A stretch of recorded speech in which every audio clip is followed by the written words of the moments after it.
welcome to the deep dive. So today we're tackling something I think many of you grapple with. Finding the actual time, right, to fit English learning into a really busy schedule. Exactly. And our mission today, it's pretty simple. We've been looking at this report about using really short bursts of time. Just 5 minutes. Yeah, 5-minute snippets. Yeah. And how you can use those throughout your day to actually make progress in English without it feeling, overwhelming. Mm-hmm. It's fascinating how those tiny, consistent efforts can really build up momentum and, importantly, keep you motivated.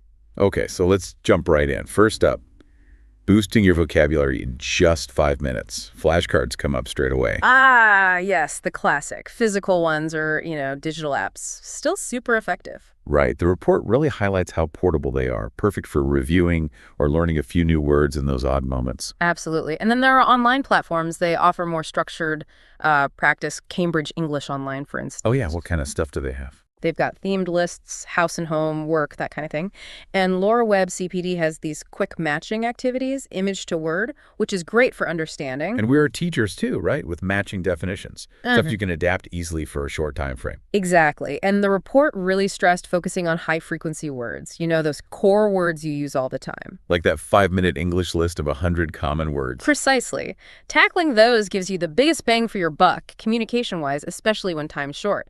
Quick wins. Makes sense. And games. Anything quick and fun. Oh, definitely. Games make it stick better, even briefly.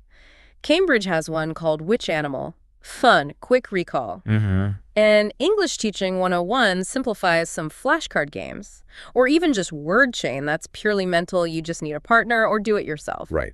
Or like a quick round of Boggle online. Yeah. The report mentioned things like just reviewing flashcard meanings or maybe an online matching quiz or even just learning 3 new common words and trying to use them. It's about variety and fitting the activity to that specific 5-minute window you have.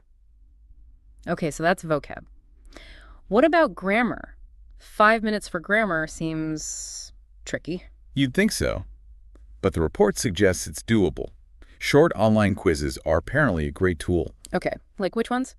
Well, platforms like A4ESL, Oxford Online English, they have quizzes on specific things like articles, verbs, prepositions. You don't have to do the whole quiz, just, a few questions. I see, so focusing in. Yeah, that's the key takeaway. Target one specific point you struggle with. Maybe there is versus there are.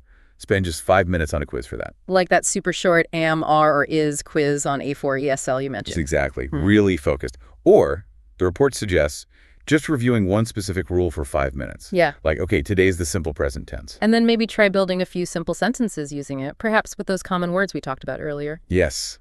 That brings it together, the words and the structure. Practical reinforcement without getting totally bogged down in complex rules. Right, making it usable. Okay, pronunciation next. 5 minutes seems really short for that. It does, but there are ways. Tongue twisters, for one. Oh, like Peter Piper. Yeah, stuff like that. Yeah.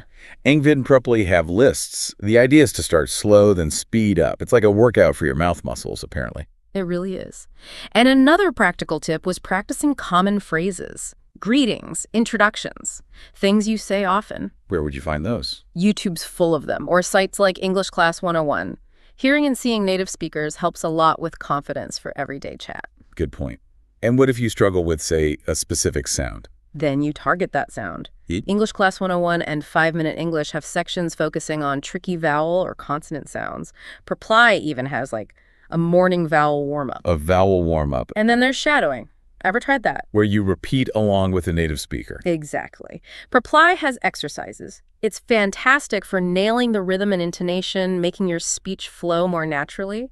Okay, cool. Now, just to keep things interesting, engaging activities.